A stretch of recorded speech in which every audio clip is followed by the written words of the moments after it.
Bismillahirrahmanirrahim. Assalamualaikum warahmatullahi wabarakatuh. Innal hamdalillah nahmaduhu wa nasta'inuhu wa nastaghfiruhu wa na'udzu billahi min shururi anfusina wa min sayyiati a'malina. Man yahdihillahu fala mudilla lahu wa man yudlil fala hadiya lahu. Wa ashhadu an la ilaha illallah wahdahu la sharika lahu wa ashhadu anna Muhammadan 'abduhu wa rasuluh. Ya ayyuhalladzina amanu taqullaha haqqa tuqatih wa la tamutunna illa wa antum muslimun. يا أيها الناس اتقوا ربكم الذي خلقكم من نفس واحدة وخلق منها زوجها وبث منهما رجالا كثيرا ونساء واتقوا الله الذي تساءلون به والأرحام إن الله كان عليكم رقيبا يا أيها الذين آمنوا اتقوا الله وقولوا قولا سديدا يصلح لكم أعمالكم ويغفر لكم ذنوبكم ومن يطع الله ورسوله فقد فاز فوزا عظيما. أما بعد فإن أصدق الحديث كتاب الله وخير الهدي هدي محمد صلى الله عليه وسلم وشر الأمور محدثاتها وكل محدثة بدعة وكل بدعة ضلالة وكل ضلالة في النار. Sebenar-benar perkataan adalah kata-kata Allah Subhanahu wa taala dan sebaik-baik petunjuk ialah petunjuk Nabi Muhammad sallallahu alaihi wasallam. Dan seburuk-buruk perkara ialah perkara yang diada-adakan dalam agama. Setiap yang diada-adakan itu adalah bid'ah. Setiap bid'ah itu adalah sesat. Dan setiap sesat tempatnya dalam neraka. Alhamdulillah, kita berkumpul lagi pada majlis ilmu ni untuk mendengar hadis Nabi sallallahu alaihi wasallam. Kalau kita baca hadis sahih Muslim, betapa puak Bani Qais, satu kabilah Arab, Bani Qais, dia terpaksa berjalan daripada timur benua Arab tu, kita kata Khalij tu, kita kata semenanjung tanah Arab tu, berjalan daripada situ sampai kononnya bila Riyadh tu, berjalan kaki sehingga ke Madinah untuk mendengar hadis Nabi sallallahu alaihi wasallam. Bani Qais ni kata, kami tak dapat datang melainkan pada bulan Rajab. Kerana pada bulan Rajab puak-puak Arab semua duk tidak berperang masa tu. So mereka menghormati bulan Rajab. Sebab tu salah satu puak yang begitu ekstrim, begitu ganas ketika bulan-bulan lain, nama puak tu puak Mudar. Puak Mudar ni kalau bulan lain dia akan merompak orang. Bila siapa saja lalu dia punya kampung, ataupun dia akan merompak, berjalan merompak, nama puak ni Mudar. Tapi bulan Rajab dia akan duduk, dia takkan merompak, kerana menghormati bulan Rajab. Sebab bulan Rajab termasuk bulan-bulan yang haram dalam Islam. Begitu juga daripada bulan Arab dahulu. Lalu puak Bani Qais ni dia terpaksa berjalan jauh pada bulan Rajab, dia boleh jumpa Nabi sallallahu alaihi wasallam. Mereka sampai saja, dia kata, ya Rasulullah, kami datang dari jauh kerana nak mendengar hadismu ya Rasulullah. Apa kata Nabi sallallahu alaihi wasallam? Marhaban li talibil ilm ghaira khazaya wala nadama. Selamat datang kepada orang yang datang belajar, talibul ilm, kepada orang yang nak belajar, pelajar ilmu. Ghaira khazaya wala nadama. Kamu tidak akan merugi dan kamu tidak akan menyesal. Sebab apa? Orang yang datang jalan jauh untuk mencari ilmu, maka dia tidak akan rugi, dia tidak akan menyesal selama-lamanya. Lalu Nabi SAW mengajar dia Islam, mengajar mereka tentang rukun iman, rukun Islam. Dan akhirnya puak Bani Qais kata apa? Nabi kata fahfazuha wa'lamu, ataupun wa'lamu atau wa'allimu man wara'akum. Dia kata, dan hafalkanlah apa yang aku telah ajar ini wahai Bani Qais, dan ajar puak-puak kamu yang tak dapat ikut bersama dengan kamu. Apa yang kita buat sekarang ni adalah berdasarkan, inilah kita buat para sahabat radhiyallahu anhum dulu. Inilah majlis-majlis yang disukai oleh para sahabat radhiyallahu anhum, datang untuk mendengar hadis-hadis Nabi sallallahu alaihi wasallam. Tidak ada majlis yang semulia ini. Sebab tu Allah Taala sebut dalam Quran bagaimana Allah Taala telah memberi satu hadiah kepada orang mukmin. Laqad mannallahu 'alal mu'minin idh ba'atha fihim rasulan min anfusihim yatlu 'alaihim ayatihi wa yuzakkihim wa yu'allimuhumul kitaba wal hikmah wa in kanu min qablu lafi dhalalin mubin. Sesungguhnya Allah Taala telah memberi satu pemberian yang sungguh hebat ke atas orang mukmin, iaitu apa dia? Boleh diutuskan seorang rasul. Rasul ni buat apa? Yatlu 'alaihim ayatihi, dia bacakan ayat-ayat Allah Taala. Wa yuzakkihim, dan menyucikan jiwa mereka. Wa yu'allimuhumul kitaba wal hikmah, dan mengajar mereka Alkitab dan mengajar mereka Al-Hikmah, iaitu hadis Nabi sallallahu alaihi wasallam. Lihatlah, inilah majlis yang nakkan oleh Allah Taala, iaitu dalam majlis agama tersebut ada baca ayat Quran, ada baca hadis Nabi, ada pembersihan jiwa, ada penaikan iman. Ini majlis yang kita nak. Bukan hanya majlis ceramah yang dipenuhi dengan majlis gelak ketawa, lawak sana, lawak sini sahaja. Bukan tak boleh nak melawak. Tapi kalau daripada awal sampai habis majlis ni adalah lawak semata-mata dan tidak ada ayat-ayat Quran dibacakan, tidak ada tafsir, tidak ada hadis Nabi, tidak ada hadis-hadis yang dihuraikan, maka kita kata itu bukanlah satu majlis ilmu. Dia mungkin satu ceramah biasa sahaja. Ya. Wallahu taala a'lam. Dan alhamdulillah kita sambung lagi kitab kita Bahrul Madhi dalam membincangkan kitab Sahih At-Tirmidzi. Kita dah bab yang ke-12, betul tak? Bab yang sebelum ni bab jangan kita beristinja dengan tangan kanan. Naha Rasulullah anna Rasulullah sallallahu alaihi wasallam ayyamussar rajul dzakarahu bi yaminihi. Nabi melarang seorang itu memegang kemaluannya dengan tangan kanan. Oleh itu kalau kita beristinja membasuh kita kemaluan, tak payah pegang dengan tangan kanan. Tembak saja air kat situ. Maknanya tak perlu kita pakai tangan kanan. Kalau kita nak pegang pipe, kita pegang pipe, kita pegang kemaluan dengan tangan kiri dan kita gosok tangan kiri. Ini pun sebagian ulama kata tak boleh juga. Jangan guna tangan kanan. Tapi kita kata macam mana pula nak pegang pipe nanti kan. Jadi kita at least kita tak gunakan tangan kanan itu untuk menggosok ataupun memegang kemaluan kita. Itu kesimpulan dalam bab yang ke-11. Dan hadis tu hadis yang sahih. Bab yang ke-12 pula. Babu al-istinja'i bil hijarati. Bab pada menyatakan istinja dengan batu dan barang yang seumpamanya. Dalam bahasa Arab tak ada barang seumpamanya. Ini adalah mungkin daripada penulis sendiri, iaitu Syekh Al-Marbawi, Idris Al-Marbawi ini. Apa hadisnya? An Abdurrahman bin Yazid, tabi'in. Abdurrahman bin Yazid, tabi'in, bukan sahabat. Qala, telah berkata, qala li Salman, telah dikatakan orang bagi Salman. Telah ada orang berkata kepada Salman. Siapa orang ni? Dan setengah riwayat lain dikatakan seorang Yahudi. Dan setengah riwayat lain dikatakan seorang Yahudi yang telah berkata kepada Salman. Apa yang Yahudi ni cakap? Qad 'allamakum nabiyyukum kulla shay'in hatta al-khira'ah. Sesungguhnya telah mengajar akan sekalian kamu oleh Nabi kamu akan tiap-tiap suatu perkara sehingga berak. Maksudnya Yahudi itu kata, Salman, Nabi kau ajar semua benda ke? Hatta berak pun ajar. Nampak tak? Ini kita akan tengok hadis ni, hadis yang sangat agung dalam mengajar kita manhaj, ajar kita kaedah dalam beragama. Apa kata Salman? Salman dia tak rasa macam semacam orang kita ni. Kalau kata Nabi kau ajar semua berak, kita rasa macam tak adalah, tak ada mana ada.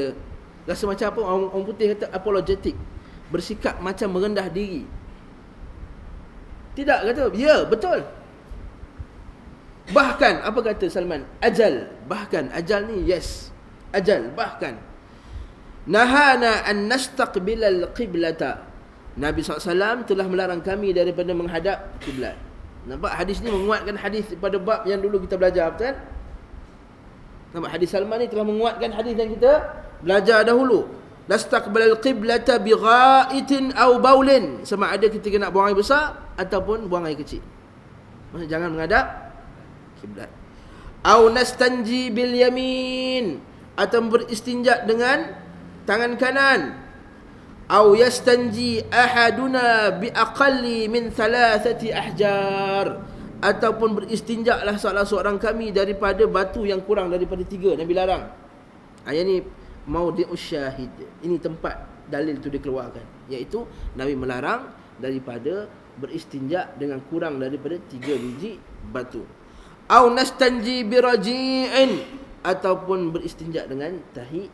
Au aidha au azmin, ataupun tulang. Okey. Jadi apa hadis ni? Nampak tak, ini Salman ni jawapan. Hadis ini mengajar kita manhaj, mengajar kita kaedah dalam beragama, iaitu apa? Nabi SAW telah mengajar semua benda yang telah kita ajar. apa benda yang berfaedah untuk kita dari segi agama kita, sama ada benda tu memberi kita pahala ataupun menghalang menyebabkan kita berdosa, Nabi semua akan dah jelaskan dah. Lepas tu para sahabat radhiyallahu anhum kata, tidak ada burung yang berterbangan di atas langit melainkan Nabi sallallahu alaihi wasallam telah menjelaskan apa pengajaran daripadanya. Dalam hadis lain pula Nabi SAW dari riwayat Ahmad dan lain-lain, Nabi kata apa? Tidaklah sesuatu yang menyebabkan kamu masuk ke syurga melainkan aku telah menerangkan kepada kamu. Dan tidak ada benda-benda yang menyebabkan kamu masuk ke dalam neraka melainkan aku telah melarang kamu, wahai para sahabatku sekalian. Jadi dah ajar kita kaedah bahawa Nabi dah ajar semua. Tak perlu lagi kita tambah walaupun satu huruf, tak perlu lagi kita tambah walaupun satu tasbih, tak perlu lagi kita tambah walaupun satu amalan. Sebab apa yang Nabi dah ajar sudah sempurna. Kalau Nabi ajar, lepas kita salat, kita zikir astaghfirullah, astaghfirullah, astaghfirullah, Allahumma antas salam wa minkas salam, tabarakta ya dzal jalali wal ikram. Kita stop kat situ. Tasbih subhanallah 33 kali, alhamdulillah 33 kali, Allahu akbar 34 kali. Baca ayat kursi, baca muawwidhatain, qul a'udzu birabbil falaq, qul a'udzu birabbin nas, qul huwallahu ahad. Apa lagi kita baca? Allahumma a'inni ala dzikrika wa syukrika wa husni ibadatika. Dan zikir-zikir lain seperti Allahumma antas salam, Allah la ilaha illallah wahdahu la syarikalah, lahul mulk wa lahul hamd wa huwa ala kulli syai'in qadir. Allahumma la mani'a lima a'taita wa la mu'tiya lima mana'ta wa la yanfa'u dzal jaddi minkal jadd. Ini zikir-zikir yang Nabi buat. Tapi malangnya kita kenal zikir orang lain tapi kita tak kenal zikir Nabi sallallahu alaihi wasallam. Kita kenal zikir Syekh fulan, kita kenal zikir burdah Syekh fulan, kita kenal qasidah Syekh fulan, kita kenal yani majmu' syarif Syekh fulan, tapi kita tak kenal Nabi sallallahu alaihi wasallam punya zikir. Bukan sekadar tak boleh nak amal lah, tapi Nabi punya dah kenal lah. Kalau kita selawat, kita boleh kenal selawat syifa, boleh kenal selawat tafrijiyah, boleh kenal selawat al-fatih, selawat fatih, macam-macam selawat kita dah dengar. Tapi kalau kita tanya apa selawat yang Nabi baca,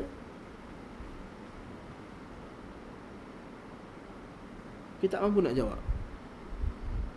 Jadi kat mana kita nak mempraktikkan hadis Salman ni? Salman telah kata Nabi telah ajar semua benda, hatta al-khira'ah, walaupun cara basuh najis. Dan Salman dia berbangga dengan demikian. Dia tambah, bahkan dia kata lebih daripada tu Nabi ajar. Ini nak bagi pengajaran kat kita, nak menjadi seorang mukmin, jadi seorang yang betul-betul rasa Nabi sallallahu alaihi wasallam tu, wa asyhadu anna Muhammadar Rasulullah. Kita tahu syarat wa asyhadu anna Muhammadar Rasulullah ni ada 4. Apa syarat dia? Pertama, datang kuliah saya. Rukun wa asyhadu anna Muhammadar Rasulullah, aku bersaksi bahawa Muhammad itu Rasulullah, ada 4 rukun dia. Kalau tak ada 4 rukun ni, kita punya wa asyhadu anna Muhammadar Rasulullah ada cacat celah ni. Apa dia? Yang pertama, Ashrul Raja Syahril. Yang pertama,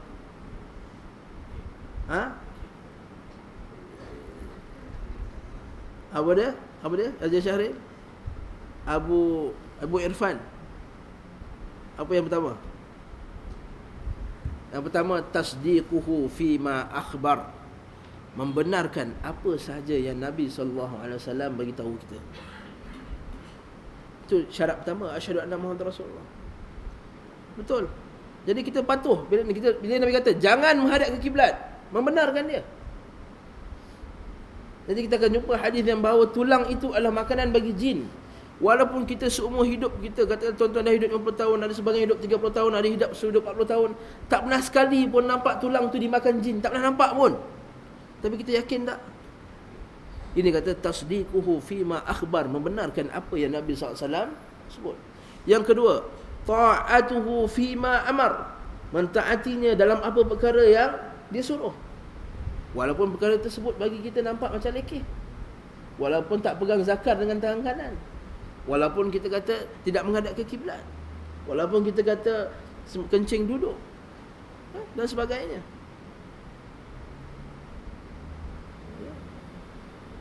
Yang ketiga apa? Meninggalkan apa yang dilarang. Tarkuhu fima naha anhu wa zajar, meninggalkan tarku fi ma naha anhu wa zajar, ma naha anhu wa zajar, meninggalkan apa yang Nabi SAW larang. Dan yang keempat, alla na'bud illa bima syara'.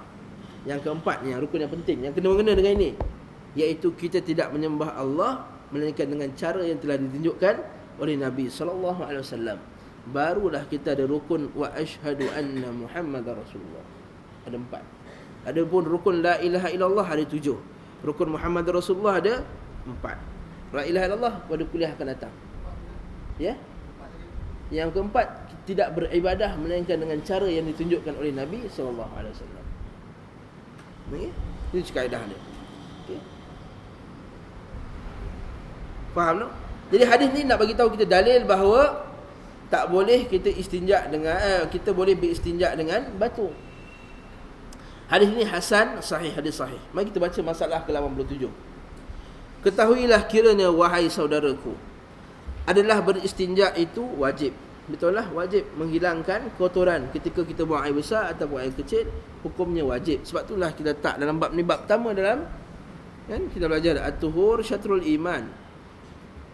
Bersuci itu sebahagian daripada iman. Imma tu sama ada, ini guru bahasa Arab ni.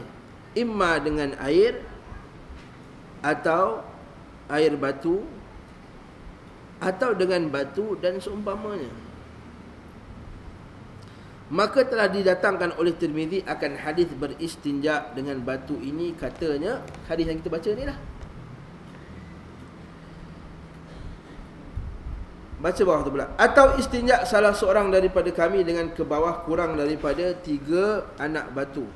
Sebagaimana kata Tirmizi, au yastanji ahaduna bi aqall min 3 ahjar au nastanji bi raji'in au azmin. Berkata pula, bermula hadis Salman ini hadis hasan lagi sahih. Mana hadis sahih tak? Sahih, muntahas sahih. Memang sahih betul. Tak boleh ditikaikan lagi. 88. Masalah istinja dengan batu dan hukumnya. Boleh tak istinja dengan batu? Kita dah belajar dah, masa sekolah lama dah belajar. Tapi kita tak tahu dalilnya, betul tak? Alhamdulillah, hari ini kita jumpa dalilnya hadis Salman. Jadi kalau orang kata boleh tak istinja dengan batu? Boleh, apa dalilnya? Hadis Salman. Hadis Salman ni masyhur di kalangan ahli hadis sebab hadis Salman ni mengajar kita kepada kepatuhan kepada Nabi sallallahu alaihi wasallam dalam setiap perkara. Ya. Kata Abu Isa At-Tirmizi, dan ialah istinja dengan batu seperti hadis dalam masalah 87 itu perkataan kebanyakan ahli ilmu. Maksudnya banyak ulama kata. Daripada sahabat Nabi sallallahu alaihi wasallam dan mereka yang kemudian daripadanya. Maksudnya majoriti sahabat kata boleh istinja dengan batu. Pemikir mereka itu akan bahawanya istinja dengan batu itu memadai. Dan jika tiada istinja dengan air sekalipun, apabila menyuci ia akan bekas berak dan kencing, dan dengan dialah berkata Ats-Tsauri, Ibnu Mubarak, Asy-Syafi'i dan Ahmad. Maksudnya apa? Apa nak bagi tahu? Nak bagi tahu bahawa kalau ada air sekalipun dan kemudian ada batu, kita pilih batu untuk beristinja, sah tak? Sah. Jadi bukan syaratnya kalau ada air kena pakai air dulu, tidak. Dia bukan dalam masalah tayamum. Ya, tayamum kalau tak ada air baru boleh pakai debu. Istinja bukan macam tu. Istinja kalau ada air, kemudian ada batu. Saya sengaja tak nak pakai air lah, saya nak pakai batu juga. Boleh tak? Boleh, sah. Cuma orang Melayu dia geli sikit lah. Orang Melayu tak biasa pakai tisu. Dia pergi KLCC tu, tengok air tak ada, pipe tak ada KLCC, mana nak berak ni? Rupanya ada satu pipe terpancut dekat dalam mangkuk tu. Dia buka, pipe tak cukup tinggi air dia, tak sampai ke pungkor kita. Pungkor kita dalam buku ni, kata pungkor kan. Jadi saya kata buku ni lah, saya ikut lah. Tak sampai ke pungkor kita nak basuh kita punya kemaluan tempat pungkor kita berak tu. Jadi air dia perlahan, terpaksa kita pakai tisu. Sah tak? Sah. Jangan segeli. Jadi jangan salahkan orang yang bukan Melayu. Kadang-kadang orang Melayu ni kata, tengoklah dia basuh tak pakai air, pakai calik je. Betul, sah dalam Islam. Itu seorang sahabat kita kan, dia pergi dekat Afrika, tengok tak tandas tak ada air. Ustaz Madinah tu kan, Ustaz Luqman, satu kawan sahabat dia, Ustaz Luqman Madinah, dia kata dia pergi South Afrika, Tandas tak ada air. Bukan kata pipe tak ada air, tapi tandas tak ada air. Semua pakai calik, dia pakai tisu. Sah tak? Sah. Dan ini pendapat mazhab Syafi'i, pendapat Imam Ahmad. Jangan jangan kutuk lagi ya. Depa ni semua main calik dia. Calik tu sah. Ha? Pengalaman ada. Pergi di China ya. Pergi tak ada air langsung kan? Ada air tapi di luar dalam tandas tak ada air. Air kat luar tu basuh tangan je, bukannya untuk basuh tu. Ada setengah tu pula dia tahan tangan dia keluar agak pipe luar, tu dah ambil air dia tu. Itu tak betul juga tu. Pakai istinja. Maksudnya istinja tu masuk kencing nama juga basuh berak, tak ada masalah. Lap kering-kering bagi habis. Okey. Masalah ke-89, masalah istinja dengan batu dan kelakuannya. Apa caranya pula? Bermula kelakuan istinja dengan batu itu padanya tafsil, ada penjelasan, ada pendetailan. Tafsil tu pendetailan. Iaitu jika satu berak sentallah dengan tangan kiri dan tangan kanan itu tiadalah ia apa kerjanya. Maksud kalau boleh tangan kanan tak payah buat apa-apa lah. Dan jika kencing, maka di sini hendaklah jaga-jaga. Kerana apabila engkau pegang zakar dengan tangan kiri dan menyental dengan tangan kanan, sudah masuk kamu dalam tegahan. Maksud tak boleh kan? Masuk. Dia pegang dengan tangan batang dia dengan tangan kiri, terus dia basuh dengan tangan kanan. Tak boleh lah. Kemaluan dia tu. Bukankah tak boleh beristinja bertolong dengan tangan kanan? Yang kita belajar dulu kan? Dan jikalau pegang zakar dengan tangan kanan dan serta dengan tangan kiri, maka demikian lebih zahir melanggar hadis Nabi. Nabi tak kasih pegang dengan tangan kanan. Itu macam mana? Maka ingat-ingat jalan lepas daripada kedua kelakuan dilarang itu dengan hendak buat begini. Ini cadangan dia. Ini cadangan siapa? Syekh Muhammad Idris Al-Marbawi. Ini cadangan dia. Bukanlah kata semestinya pun buat macam ni, sebab tak ada hadis Nabi yang kena buat macam ni. Tapi ini cadangan yang terbaik. Bila sudah kencing, letakkan batu di atas tanah, bumi. Dan sentallah zakar dengan tangan kiri di situ. Dan jikalau tak boleh diletakkan batu kerana berdiri atau batunya kecil atau tempat hendak diletakkan itu lubang atau sebagainya, maka pada waktu itu bolehlah bertolong dengan tangan kanan kerana uzur. Ni kita kata ni pegang pipe tadi kan. Macam nak pegang pipe ni, kita peganglah pipe. Tapi jaga-jaga pula. Hendaklah batu itu dipegang sahaja dan jangan ia menyental, bahkan pegang dengan jangan bergerak, dan maksudnya jangan gunakan tangan kanan tadi untuk gosok, tak boleh. Sebab Nabi darah, pegang je lah. Untuk pegang batu, tangan kiri tu yang gosokkan. Faham sendirilah. Taklah cerita leceh. Takkan nak buat contoh pun kat depan ni. Faham sendiri. Maka jadilah kelakuan ini seperti kita membasuh kencing air, iaitu dengan tangan diam menjirus saja dan tangan kiri membasuh. Samalah macam kita menjirus saja. Maka apabila menyalahi kelakuan demikian, dan saya menyalahi syarak. Maksud ini dia punya cadangan lah. Yang pentingnya ittaqullaha mastata'. Bertakwalah kepada Allah semampu kamu. Maksudnya kalau seboleh-boleh, kalau tak pakai tangan kanan, jangan pakai tangan kanan. Tapi kalau terpaksa pakai tangan kanan, contoh yang kena pakai, kadang-kadang zaman sekarang moden kan, pipe dia melengkor macam tu, kita kena ambil pipe tu untuk tembak kat situ. Kena terpaksa buat. Jadi nak buat macam mana? Ya, faham ya? Istinja dengan 3 batu pula. Apabila kita ingat hadis dalam masalah 87, itu tahulah kita akan itulah nas yang sarih lagi sahih. Ini istilah ulama fiqh. Nas yang sarih lagi sahih. Maksud dia apa? Dalil yang jelas dan sahih. Tak boleh lawan dalil macam ni. Dalil tu tak ada maksud kedua, tak ada maksud ketiga, tak ada maksud keempat. Dalil tu jelas. Jangan pakai tangan kanan. Jangan pakai batu kurang daripada 3 biji. Jelas tak? Jelas. Tak ada benda-benda yang kata ada perbezaan. Ulama mengatakan batu itu tanah, tak ada. Batu-batu lah, tak ada benda. Tak perlu ditakwil, tak perlu diubah-ubah maknanya. Jadi dalil ni jelas masalah ni ya. Dan kedua sahih. Sahih pula dalilnya. Bila ada hadis macam ni, tak boleh tolak lagi dah. Wajib beramal dengannya. Wajib beramal dengannya. Melainkan kalau hadis tu ada maksud yang kita kurang jelas lagi. Hadis sahih tapi maksud dia kurang jelas. Di sini kita boleh tawakuf, tunggu sekejap, tanya ulama dulu apa maksud dia, apa maknanya. Ni kita boleh tunggu. Maka kalau sampai hadis ni kepada kita dan kita yakin dia sahih dan dia jelas kita faham, wajib tak beramal? Wajib tuan-tuan.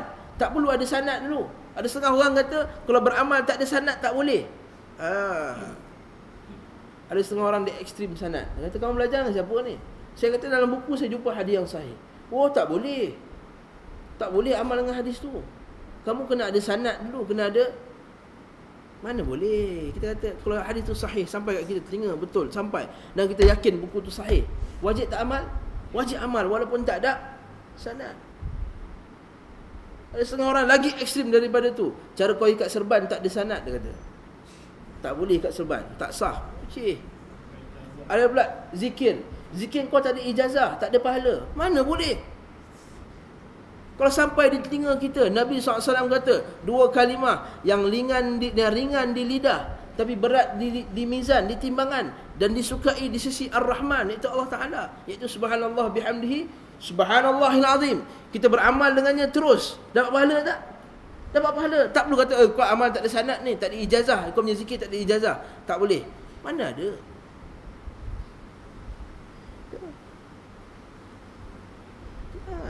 Sanad ni masa zaman dulu, zaman-zaman Imam Bukhari dulu, ya kena pakai sanad. Sebab masa tu hadis tak tahu lagi mana sahih, mana yang tak sahih. Ini para ulama semua dah kaji, dah kata hadis ini sahih. Perlu tak lagi sanad? Tak perlu lagi dah.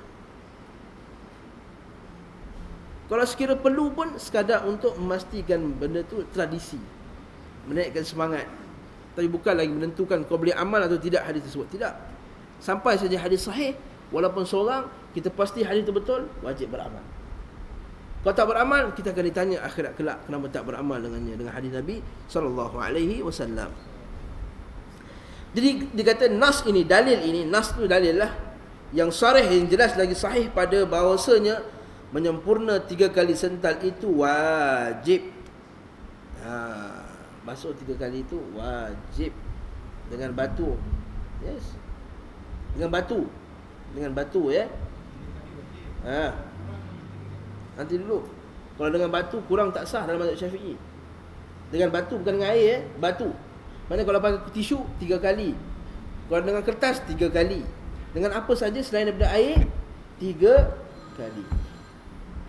Dengar ya. Dan bermula masalah ini padanya bersalah-salahan ulama. Ulama ada perbezaan pendapat. Adakah mesti 3 biji? Setengah ulama dipandang kepada dalil secara direct. Nabi kata tak boleh kurang daripada 3 biji. Setengah ulama dipandang macam ni. Kerana maksud Nabi dengan 3 biji itu ialah dia nak bawa pastikan betul-betul bersih. Jadi kalau dengan sekali saja dah bersih, tercapai tak maksud? Tercapai. Tapi pendapat yang kedua ni banyak ulama-ulama hadis telah menolaknya. Sebab apa? Sekiranya benda tu nak bersih, nescaya Nabi dah boleh kata dah basuh sampai bersih. Bukan susah sangat. Nabi kata basuh dengan lap dan dengan apa-apa sehingga bersih. Boleh pakai tak macam tu? Dah tercapai dah. Tak perlu Nabi kata basuh dengan 3 batu. Maksudnya 3 di situ ada signifikan dia, ada kelebihannya yang kita mungkin tak tahu. Macam mana juga kita basuh bila dijilat anjing dengan 7 kali basuhan dan 1 kali dengan tanah. Kita tak tahu apa sebab 7. Ada golongan yang Mu'tazilah, golongan moden yang menggunakan akal dalam memahami nas. Dia kata, oh tak semestinya kalau kita pakai sabun Dettol ataupun Lifebuoy yang mempunyai ubat yang kuat yang boleh membuang kuman, maka tak perlu kita basuh 7 kali. Ini bersalahan dengan nas yang sarih lagi sahih. Sebab itulah pendapat yang kedua tadi sebagian ulama dia tak setuju, iaitu tujuan dia bukan. Kerana kalau tujuan Nabi boleh cakap dengan mudah, basuhlah sehingga bersih. Betul tak? Tapi kenapa Nabi sebut 3? Maksudnya ada signifikan, perlukan 3 kali. Macam mana dengan wuduk Nabi sebut 3. Okey, faham ya? Bahawasanya tak dapat tiada pada istinja dengan batu itu daripada menghilangkan ain najis dan menyempurnanya 3 kali sental. Maka jikalau menyental sekali atau 2 kali, maka hilang ain najis. Ain ni maksudnya fizikal Bahasa Arab panggil ain najis.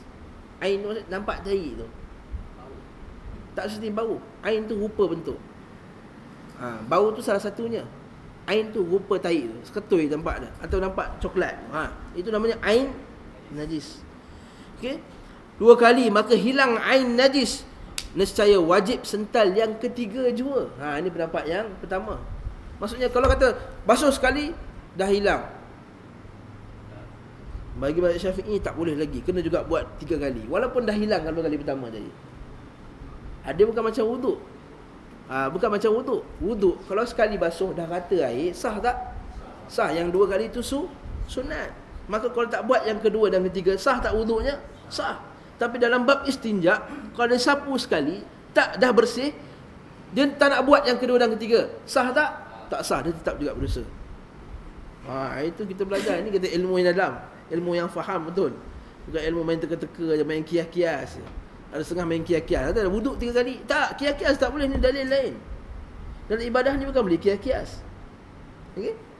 Dengan itulah berkata Ahmad bin Hanbal dan Ishaq bin Rahawaih dan Abu Thawr.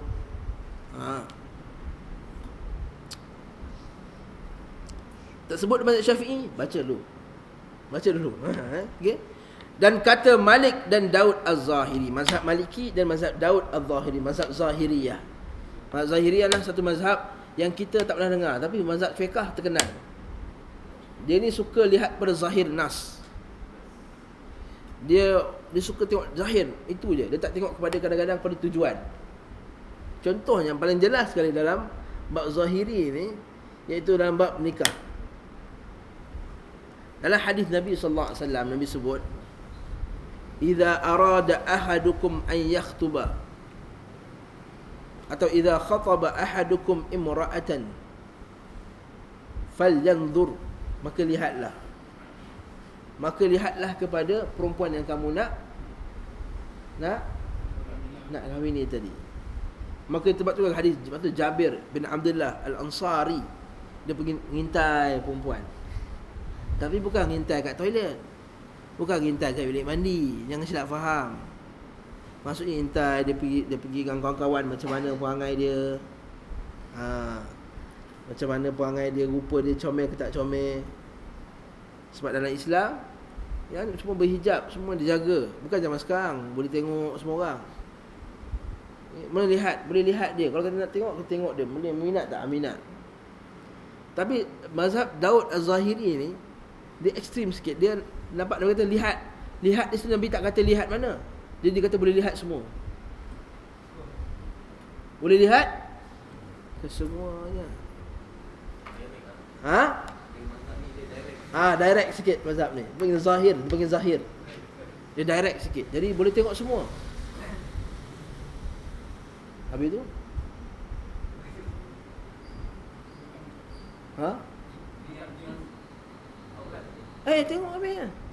Tengok habis. Dia special. Ini dikhaskan. Untuk nikah dia dikecualikan.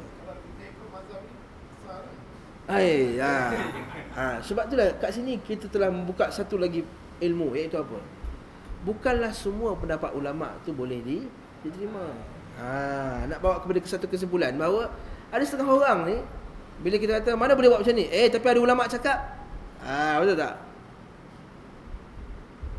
Bila kata mana boleh, benda ni haram, muzik ni majoriti kata ulama kata haram muzik. Tapi ada ulama kata boleh. Adakah dengan ada ulama kata boleh itu maksudnya kita boleh buat? Tidak semestinya. Macam tadi, kalau kita kata saya nak tengok perempuan tu, semua saya nak tengok, pergi depan saya, mana boleh, haram mana ni? Tak ada ulama kata boleh. Macam mana nak kata? Imam? Boleh tak? Jadi jangan lepas ni kita dah belajar dalam masalah yang kita kata depan ni sikit-sikit, ada ulama kata boleh, ada ulama kata boleh. Bukan ada ulama kata boleh, yang penting apa nas, apa yang Nabi kata, mana yang paling dekat pendapat dengan Nabi sallallahu alaihi wasallam. Ustaz, kalau yang beristihad semacam itu, kita nak kata tadi kalau ada mengikut ni bagaimana? Saya kuat juga kan kata kalau ulama, kalau kita ambil, jadi ini pun betul. Masalah juga kan. Al-ulama warathatul anbiya. Ulama itu pewaris para nabi. Tetapi ulama bukan maksum macam nabi. Nombor 1. Yang kedua, kata Imam Malik rahimahullah, kullu kalamin Kita ambil hadis Nabi dulu. Kita tak dua hadis Nabi dulu. Kita kata Imam Malik tak tepi. Kita ikut turutan. Apa kata Allah Subhanahu wa taala dalam Quran? Fas'alu ahla dzikri in kuntum la ta'lamun. Tanyalah para ulama jika kamu tidak mengetahui. Maksudnya kena rujuk ulama tak? Kena rujuk. Tapi kena kait dengan hadis Nabi sallallahu alaihi wasallam. Nabi kata apa? Idza istahada al-hakim, bila seorang itu berijtihad, fa asaba, maka dia betul, falahu ajran, maka dia dapat 2 pahala. Wa idza akhta, bila dia tersilap, seolah-olah Nabi nak bagi tahu apa dia? Ada tak kemungkinan dia tersilap? Yes, Nabi kata, wa idza akhta, bila dia tersilap, falahu ajrun wahidun, dia akan dapat 1 pahala.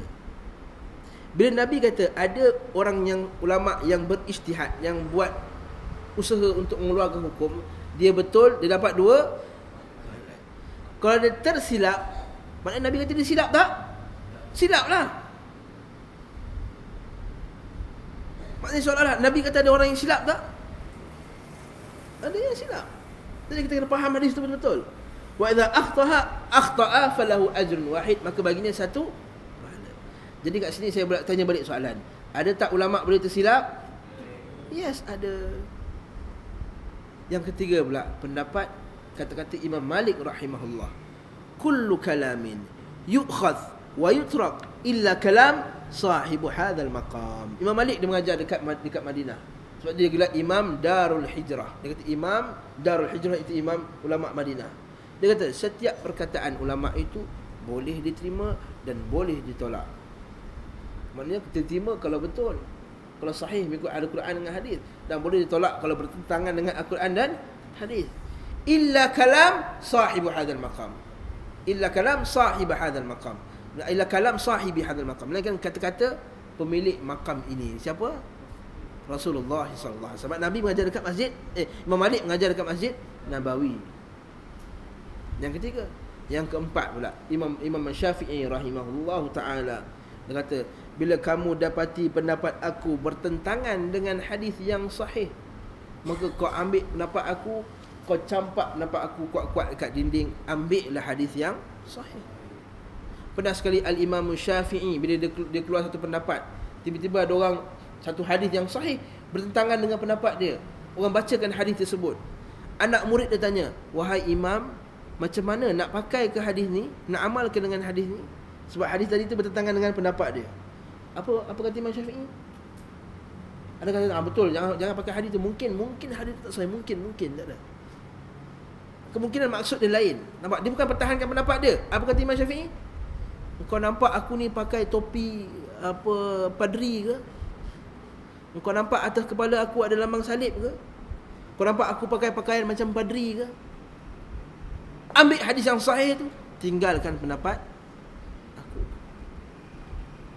Nak bagi tahu apa ni? Jadi kita ni, bila kita mengaji bab fiqh ni, kita kena faham empat mazhab tu ada pendapat mereka yang betul, ada pendapat mereka yang kurang betul. Bukan kita tak betul, bukan kita salah, kurang tepat, kita silap. Imam Nabi yang kata silap. Saya bagi contoh yang jelas dah. Dalam mazhab Abu Hanifah, menikah tak payah pakai wali. Dalam mazhab Maliki, nikah tak payah pakai saksi. Lepas ni kalau ada orang nikah kat kampung kita, dia tak nak pakai wali. Kau nikah dengan siapa ni? Saya nikah diri saya sendiri. Mana boleh? Ada ulama kata. Ada ulama kata. Jangan marah saya. Ada ulama kata. Boleh tak buat macam tu? Tak boleh.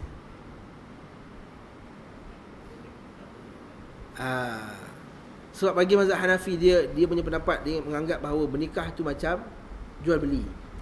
Jual beli tu pada hak orang tu.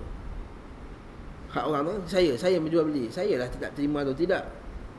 Dia kiaskan. Tapi sebenarnya ada hadis sahih, Nabi kata, la nikaha illa biwaliyin. Tidak ada nikah melainkan dengan wali. Ayyuma imra'atin nakahat bighairi idni waliha fanikahuha batil, fanikahuha batil, fanikahuha batil. Mana-mana wanita yang menikahkan diri, Nabi kata la nikah illa biwali, tidak ada nikah melainkan dengan wali. Mana-mana wanita yang menikah tanpa dengan keizinan walinya, maka nikahnya batal, maka nikahnya batal, maka nikahnya batal. Nabi ulang 3 kali. Nampak? Jadi pendapat Imam Hanafi tadi sahih tak? Tak sahih. Dalam masalah ni dia kurang tepat. Juga dengan mazhab Maliki tadi, nakkan saksi. Jadi kat sini kesimpulan bahawa pendapat mana yang kuat? Pendapat mazhab kita, mazhab Syafi'i, dalam masalah nikah, dalam masalah wali dan juga masalah saksi. Alhamdulillah, tidak masalah. Mazhab boleh ikut juga kan? Boleh diambil kan? Boleh dia. Kalau macam ni, kalaulah dia tak belajar, dia duduk kat satu negara yang kerajaannya menghukum dengan mazhab Hanafi, maka kena ikut mazhab Hanafi. Malaysia lah misalnya. Okey, dekat Malaysia, saya tanya dulu. Kalau kita sekarang ni berbentakkan Syafi'i. Yes. Dan Malaysia. Yes. Tetapi apabila zakat fitrah dia lari ke lain. mazhab Hanafi. Kenapa? Hanafi. Jadi kan ada sedikit. Bagus. Okey, bagus soalan. Imam tanya soalan yang bagus. Habis tu, boleh tak kita ambil pendapat yang lain? Pendapat yang lain kita boleh ambil dalam keadaan pertama, bila mazhab yang lain itu dalilnya lagi kuat. Nombor 1, bila dalilnya lebih kuat. Maka kalau kita tengok pada mazhab tersebut, hadisnya menyokong pendapat tersebut, maka kita tak boleh tolak. Maka tak boleh tolak. Kalau dalil kuat pada mazhab tersebut.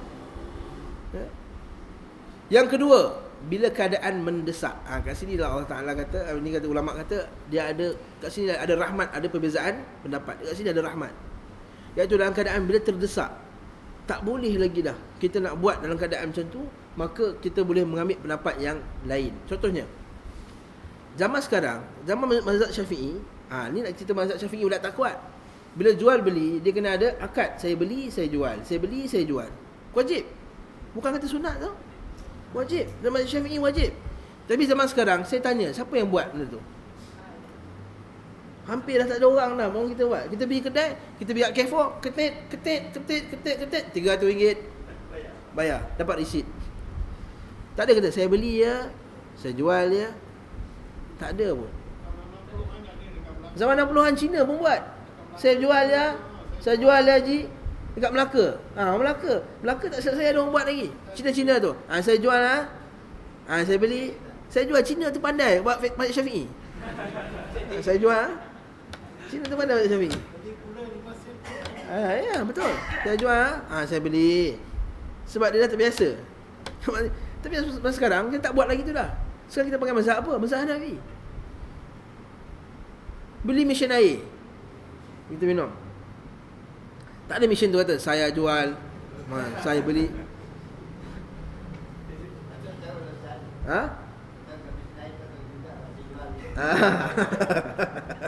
Jadi macam mana? Sah ke tak sah?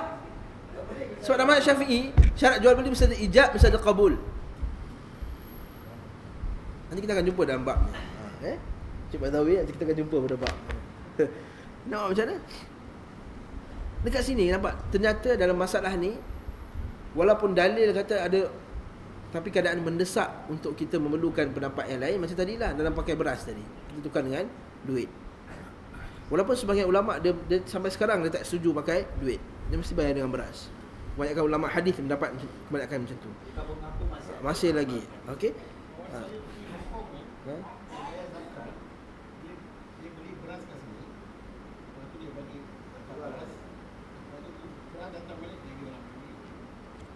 Sebab itulah Syekh Yusuf Al-Qaradawi dalam kitabnya Fiqhuz Zakat, disebut kenapa pakai duit.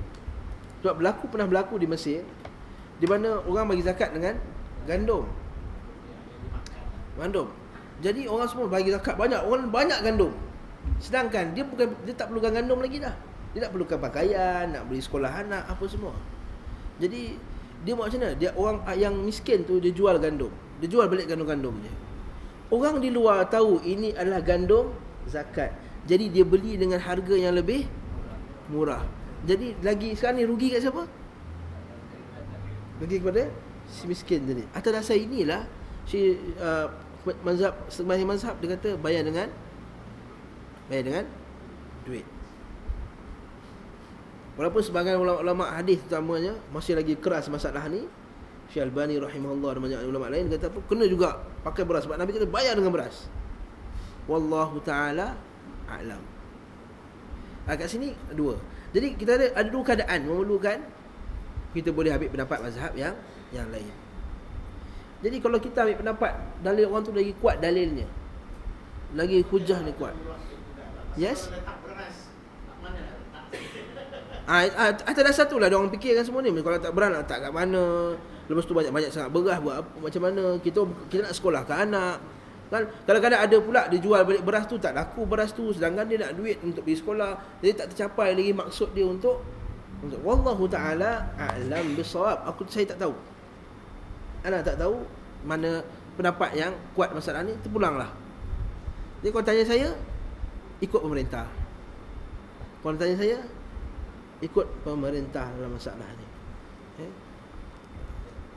Ikut pemerintah, Allah a'lam. Sebab masalah zakat ni masalah negara. Sebab zakat kalau ikut pemerintah dalam keadaan negara, zakat itu adalah negara punya usaha hasil dia. Sebab zaman kita sekarang kita asingkan zakat dengan income tax lain. Kalau zaman Nabi SAW dulu tak ada lain melainkan zakat. Mana ada income tax tak ada. Zakat dengan apa tu pada orang kafir tu jizyah atau kharaj, cukai tanah. Itu saja yang ada. Wallahu a'lam. Okey, wallahu taala a'lam. Jadi saya ni patah balik pada tadi, maksudnya tidaklah kita boleh berdalilkan dengan ada ulama kata, sikit-sikit ulama kata tak boleh. Itu kena menyai kuman ya. Maksudnya sikit ulama kata. Bukan ulama tu sebagai dalil. Hujah dalil adalah Quran dan hadis Nabi SAW. Dan apa yang difahami oleh para sahabat radhiyallahu anhum. Kata Malik dan Daud Zahiri, bermula yang wajib itu ialah suci saja. Nampak? Mazhab Zahiri pula dalam masalah ni dia tak zahir pula. Dalam masalah ni dia tak direct pula. Biasanya Zahiri ni direct, tapi masalah ni tak direct pula. Masalah ni dia kata apa? Yang penting ialah suci. Jadi Zahiri ni bukanlah kena juga pada masanya setiap waktu. Kadang-kadang tak kena juga. Okey. Tiadalah menantikan sampai 3 sental. Bahkan jika hasil suci itu sekali sental, satu batu memadailah akan dia. Ini pendapat siapa? Okey. Apa kata penulis kitab ni? Dan ialah wajah bagi sesetengah ashab kita. Maksud dia? Siapa faham? Dan inilah juga pendapat sebahagian daripada ulama mazhab Syafi'i. Nampak? Apa nak beritahu kat sini? Nak beritahu apa ni? Nak beritahu bahawa ada juga ulama mazhab Syafi'i yang tak ikut pendapat Imam Syafi'i, tapi orang panggil dia apa? Ulama Syafi'i juga. Jadi janganlah cepat sangat tuduh orang. Bila kita kata sentuh perempuan, suami isteri, kalau tak ada nafsu syahwat tak batal. Betul, kau tak ikut mazhab kita. Marah. Tak. Ada sebahagian ulama mazhab kita sendiri kata yang disentuh tak batal, yang menyentuh tu batal. Ada setengah pula yang menyentuh dan disentuh tak batal kalau tak ada syahwat dalam mazhab Syafi'i. Nanti kita akan tengok bab nanti. Tengok lagi. Tak sampai tajuk dia, tak boleh cerita panjang-panjang sangat. Nanti kan tak sampai. Tak habis kitab ni. Nampak tak? Wallahu ta'ala. Ni kita kata ulama kita mengata pendapat sama. Dan bermula yang ma'ruf. Tapi yang famous dalam mazhab kita apa? Dan bermula yang ma'ruf daripada mazhab kita ialah yang terdahulu tadi. Pendapat yang pertama tadi yang mesti 3 kali sapu. Alhamdulillahirabbil alamin. Ilmu yang jelas masalah bab ni. Nombor 1 masalah istinja, satu batu 3 kali sental. Boleh tak bagi kita pakai satu batu tapi 3 kali sapu? Maksudnya kalau batu tu ni satu selet sini, satu selet sini, satu selet sini. Tercapai tak maksud dia? Kalau batu tu 4 segi. Satu ujung sini, satu ujung sini, satu ujung sini. Boleh tak? Okey kot. Okey kot. Kita tahu apa kata pendapat mazhab Syafi'i kita, ulama kita. Dan masalah yang tak ada nas. Bila masalah yang tak ada nas, masa ketika inilah kita kena rujuk ulama, bukan pandai-pandai kita. Okey. Sesungguhnya lah telah berkata ashab kita, ulama-ulama kita Syafi'i, dan jikalau seorang beristinja ia dengan sebiji batu, yang ada baginya 3 bucu. Maka disentalnya tiap-tiap bucu itu sekali sental, nescaya memadai akan dia. Kerana yang dikehendaki 3 sental cuci. Nampak boleh tak? Boleh lah, alhamdulillah. Jadi kalau ambil batu yang 4 segi, senang. Okay? Tetapi 3 biji batu lebih afdal. Nampak? Ini kita tengok mazhab Syafi'i. Dia cuba tak nak lari daripada nas. Hukum asal, tak nak lari daripada hadis Nabi. Ini sikap yang kita nak. Kalau boleh tak nak lari daripada hadis Nabi SAW. Daripada sebiji batu berbucu 3. Sebab itulah kalau kita tengok kebanyakan ulama hadis mazhab Syafi'i. Ini satu benda yang hebat. Bukan mazhab Hanbali banyak ulama hadis. Banyak ulama hadis mazhab yang terkenal. Imam Nawawi mazhab Syafi'i, Ibn Hajar Asqalani mazhab hadis, Ibn Hajar Al-Haytami mazhab Syafi'i, Al-Khastalani mazhab Syafi'i. Ini semua hebat-hebat. As-Suyuti mazhab Syafi'i. Ada 2 yang lain, Ibn Rajab Hanbali mazhab Hanbali, Ibn Taimiyah rahimahullah mazhab Hanbali, Ibn Qayyim mazhab Hanbali. Tapi kita tak kurang juga ulama-ulama kita yang hebat mazhab, hebat-hebat mazhab Syafi'i. Alhamdulillahirabbil alamin. Maka hendaklah kita sental dubur kita 3 kali dan qabul 3 apabila berak dan kencing. Dan yang afdalnya dengan 6 biji batu. Maksud 6 pula. Maksudnya kalau berak dan kencing 6 biji batu lah. Okay? Berak dan kencing sekali, betul tak? Bila kita berak biasanya kita kencing. Jadi 6 biji batu lah. Betul tak? Betul lah tu. Hafsan 6 tadi kata dalil 3. Maka jika hendak memadakan sebiji batu berbucu 6, boleh juga. Batu berbucu 6, payah lah. Susah lah. Masya Allah. Okay. Yes. Batu ada. Yes. Yalah, salah-salah gosok. Ganti kertas boleh tak? Ganti kertas boleh tak? Bawah tu ada jawab dah. 92, masalah istinja dengan perca kain. Kain perca lah. Kan? Baju tak nak pakai tu potong. Okay? Bermula beristinja dengan perca kain dan seumpamanya daripada benda yang mengesip. Mengesip tu yang boleh mengelap lah, mengesat lah. Itu harus boleh. Maka boleh digunakan menyentalnya beberapa kali pada satu kain perca itu dengan syarat tempat sental yang pertama itu jangan kena dengan tempat sental yang kedua dan ketiga. Logik lah, betul tak? Kita calit tahi kat situ. Tak kita pakai tu calit lagi. Allahu Akbar. Tak. Lagi tambah kotor lagi lah. Okay? Dan keempat, dan serta pula basah yang sental yang pertama itu jangan bertemu dengan basah sental yang kedua.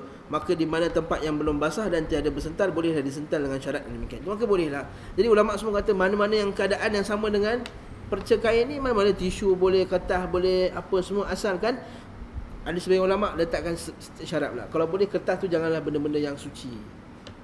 Jangan benda-benda yang suci seperti buku atau benda yang ada tulisan lah. Kalau Quran dengan hadis tu confirm dah tak boleh. Tapi macam buku matematik, budak dia 3 dah tak pakai, anak kita dah jam 4 dah, anak bongsu. Apa tak ada benda dah. Aku nampak buku matematik ke tu.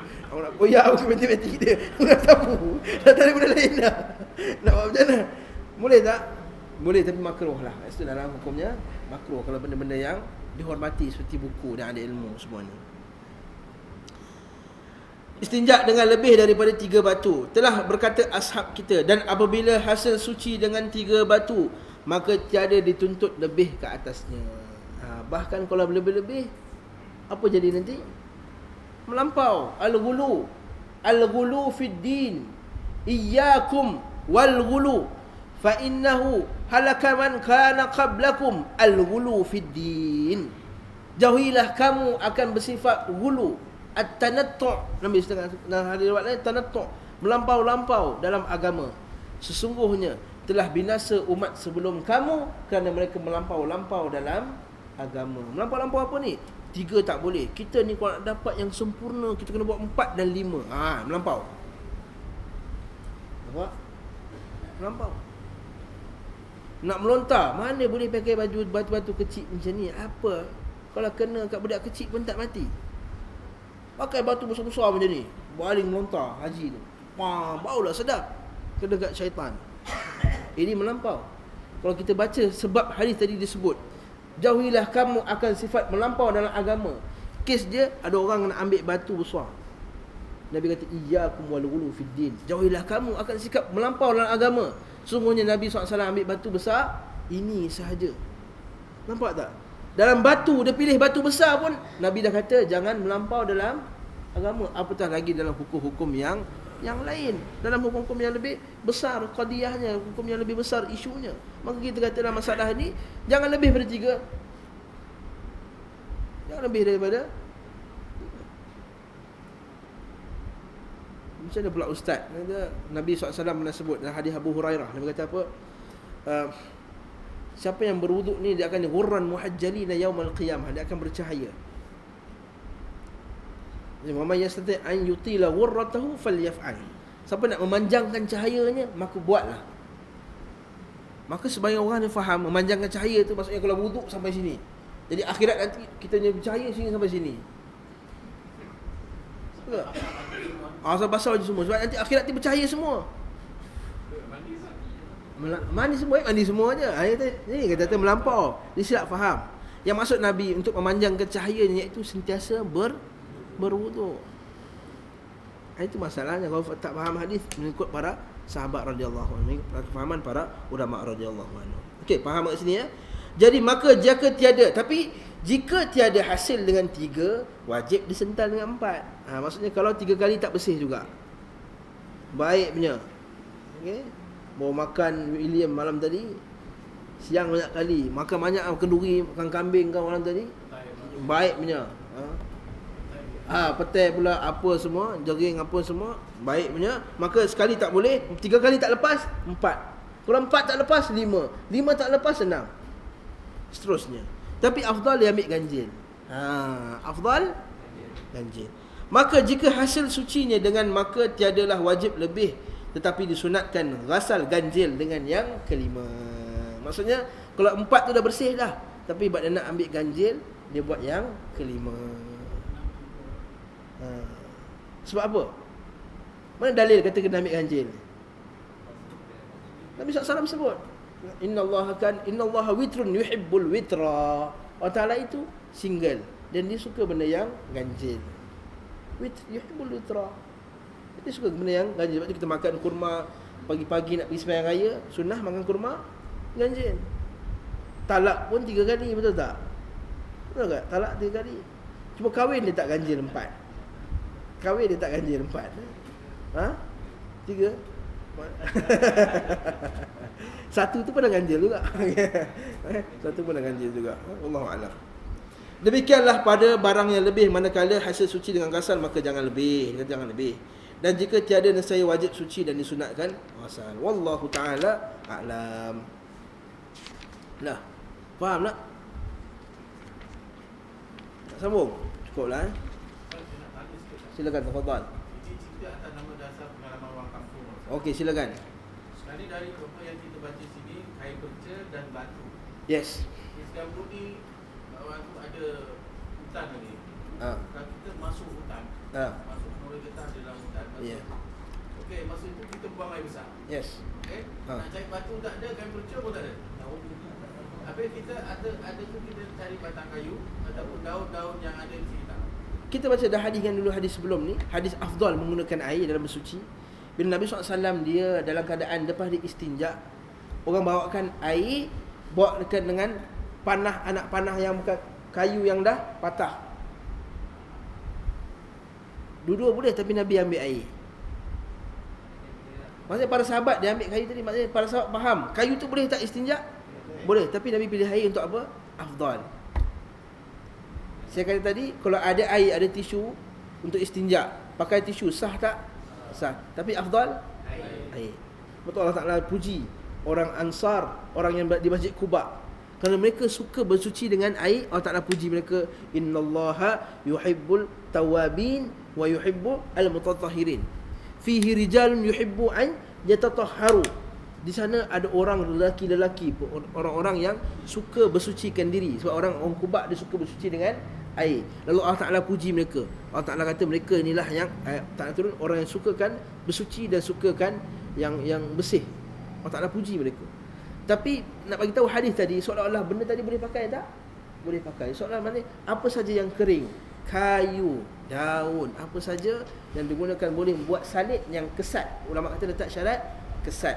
Mana yang boleh menghilangkan ain najis tadi, ain najis, maka boleh digunakan untuk yes, alhamdulillah. Askar semua boleh. Alhamdulillah. Wallahu a'lam. Ada soalan lagi? Okay. Adapun apa hukum pakai sabun, Ustaz? Basuh tak pakai sabun? Sabun tu terpulang lah, nak pakai sabun pakailah. Tapi kita syarat itu je. Syaratnya yang itu je. Nak pakai sabun tak pakai sabun, hantar. Dan Nabi tak suruh kita pegang tahi tu, betul tak? Nabi suruh kita calik dengan dia. Wallahu ta'ala a'lam. Satu hadis dapat hari ni Masya-Allah. Kita lebih syarah pula. Ustaz, sikit dulu Ustaz. Sikit lagi, sila bang. Ada dalam keraguan sikit lah. Ain tu maksudnya bau ke tu bagaimana? Macam ni. Bila ain najis, fizikal najis tersebut, rupa dia, bentuk najis tu. Bila kita buang air besar, nampak tahi kan. Jadi kalau lap habis semua, hilang ain najis, kita kata tercapai lah. Walaupun ada bau sikit-sikit tu biasalah. Tapi itu istinja.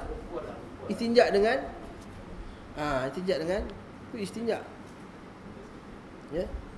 Tapi kalau kita kata membasuh tempat yang terkena najis yang lain, maka dia perlu hilang bau, warna dan rasa tadi. Faham tak? Ni khas untuk istinja tadi, yang dekat lubang pungkok tu. Kata lubang pungkok tadilah. Okey. Wallahu a'lam.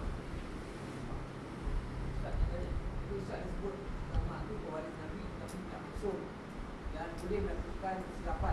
Yes.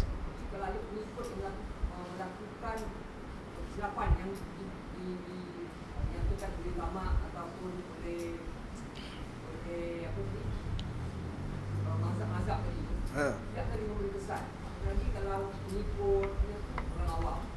Okey, macam ni. Kita kena tahu manusia ni ada 3 jenis. Satu al-awam, satu talibul ilm, yang ketiga mujtahid, alimul mujtahid. Peringkat orang awam, maka wajib taklid. Semua orang wajib taklid. Sebab padanya tidak ada kemampuan untuk melihat kepada nas kitab. Kitab pun tak tahu nak baca kitab apa. Kau tanya, apa yang menyebabkan batal sembahyang? Alah, saya belajar dari jam 4 dulu, batal. Ustaz kata batal. Awam lah tu. Itu orang awam lah maknanya. Asal kamu kata sentuh perempuan batal wuduk ni? Apa ustaz kata dalam TV tu batal? Ini bukan talibul ilm, ini orang awam. Orang awam wajib taklid sebab dia tak ada keupayaan untuk melihat mengkaji. Syarat kedua, talibul ilm. Talibul ilm, dia ada kemampuan nak tengok mana hadis yang sahih, mana kurang sahih, mana, dan dia baca, dia bincang semua pendapat ulama. Dan dia tahu memang ada ulama yang pendapat dia memang sangat dhaif, pendapat dia sangat lemah, jauh daripada dalil. Kat sini dia boleh lagi tak nak ikut juga mazhab tu? Kita kata tak boleh dah. Sebab Allah Ta'ala suruh apa? Fa in tanaza'tum fil amri farudduhu ila Allahi war Rasul. Allah Ta'ala kata bila kamu berselisih tentang satu isu, satu perkara, maka kembalikan kepada Allah dan Rasul. Yang kedua, ada surah An-Nisa, wa man yushakikir rasul min ba'di ma tabayyana lahumul huda wa yattabi' ghaira sabilil mu'minin nuwallihi man tawalla wa nuslihi nara wa sa'at masira. Sesiapa yang melawan rasul, menderhaka kepada rasul, dan juga orang mukmin selepas telah terbukti kepada mereka hidayah petunjuk. Maksudnya talibul ilm, orang yang belajar, dia terjelas satu dalil, dua dalil, tiga dalil. Dalil ni sangat jauh daripada hadis Nabi SAW. Sangat jauh pendapatnya, jauh sangat pendapat. Kita kata ini kita tinggalkan. Kalau dia nak kata aku nak ikut juga sebab dia mazhab aku, maka ini satu kesalahan yang besar. Allah Ta'ala kata apa tadi? Selepas telah jelas petunjuk baginya, nuwallihi man tawalla, kami akan azabnya. Wa nuslihi nara, kami masukkan dia dalam neraka. Wa sa'at masira, dia adalah seburuk-buruk tempat tinggal. Ini level yang kedua, talibul ilm. Dia tak boleh buat ijtihad sendiri, tapi dia boleh membaca pendapat banyak mazhab dan buat satu kesimpulan. Yang ketiga, mujtahid, alimul mujtahid, dia tak boleh ikut mana-mana, dia kena berdasarkan Quran dengan hadis, berdasarkan kajian dia.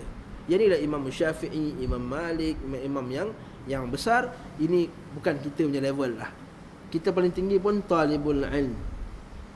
Sebab nak jadi mujtahid tu syarat dia sangat banyak. Syarat banyak. Hadisnya, tafsirnya, asbabun nuzulnya, usul fiqahnya, bahasa Arabnya, sastra Arabnya. Kita hanya baca je pendapat ulama. Ulama ni kata macam ni, betul tak? Ulama ni kata pendapat dia macam ni. Ulama ni kata pendapat macam ni. Pendapat yang lebih dekat dengan dalil macam ni. Kata penulis ni kan. Maknanya kita dalam bab ni kita dah naik satu level lah. Talibul ilm lah, orang yang mengaji. Kalau orang mengaji ni tengok mana dalil yang kuat, nasnya. Wallahu ta'ala a'lam. Jelas Jelas lah tu. Apa dia? Minggu depan sambung lagi, insya-Allah. Minggu depan tak ada. Minggu depan saya minta izin untuk tiada kelas. Minggu depan. Wallahu ta'ala a'lam. Subhanakallahumma wa bihamdika, asyhadu an la ilaha illa anta, astaghfiruka. 7 Januari insya-Allah. اللهم علمنا ما ينفعنا وانفعنا بما علمتنا وارزقنا علما ينفعنا. اللهم اغفر لنا ذنوبنا ولوالدينا وارحمهم كما ربونا صغارا ولجميع المسلمين والمسلمات برحمتك يا ارحم الراحمين. اللهم علمنا ما ينفعنا وانفعنا بما علمتنا وارزقنا علما ينفعنا. اللهم انا نعوذ بك من علم لا ينفع ومن نفس لا تشبع ومن دعاء لا يستجاب له ومن هؤلاء الاربع. وصلى الله على محمد وعلى اله وصحبه وسلم والحمد لله رب العالمين.